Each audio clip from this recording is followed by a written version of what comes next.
Friend, ఇది నాంజేడి చెట్టు అని అంటారు దీన్ని. దీని కాయ ఇట్టగా సేమ్ ఈ ఆకులాగానే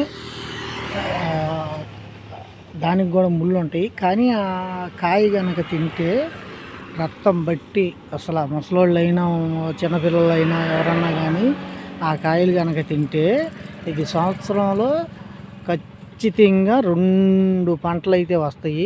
ఈ చెట్టు కనుక తింటే కాయలు కనుక తింటే రక్తం పట్టిద్ది. ఏంటి రక్తాన్ని శుద్ధిపరిచిద్ది ఈ చెట్టు కాయలు తింటే కనుక.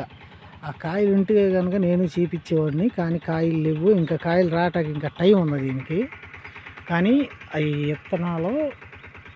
విత్తనాలు మింగకుండా ఊసేసేయాలి. ఆ కాయ మొత్తం కూడా ముళ్ళే, ఇది ఈ రకంగానే ముళ్ళు ఉంటాయి. కానీ తింటే కనుక అసలు మా రుచిగాను తీయగా ఉండిద్ది, రక్తం కూడా బాగా పట్టిద్ది. ఇది నాంజేడి కాయ అంటాం మేము. ఒక్కో ఏరియాల్లో ఒక్కొక్క రకంగా పిలుస్తూ ఉంటారు. కాయలు తింటే కనుక అద్భుతంగా బాగుండిద్ది. అసలు ఎన్ని కాయలు కాస్తాయి అంటే చెవతాకి వెళ్ళేది ఇది. మీకు నచ్చితే కనుక ఒక లైక్ అయితే కొట్టండి ఫ్రెండ్, ఓకేనా. నాంజేడి చెట్టు అంటారు, నాంజేడి కాయ అంటారు.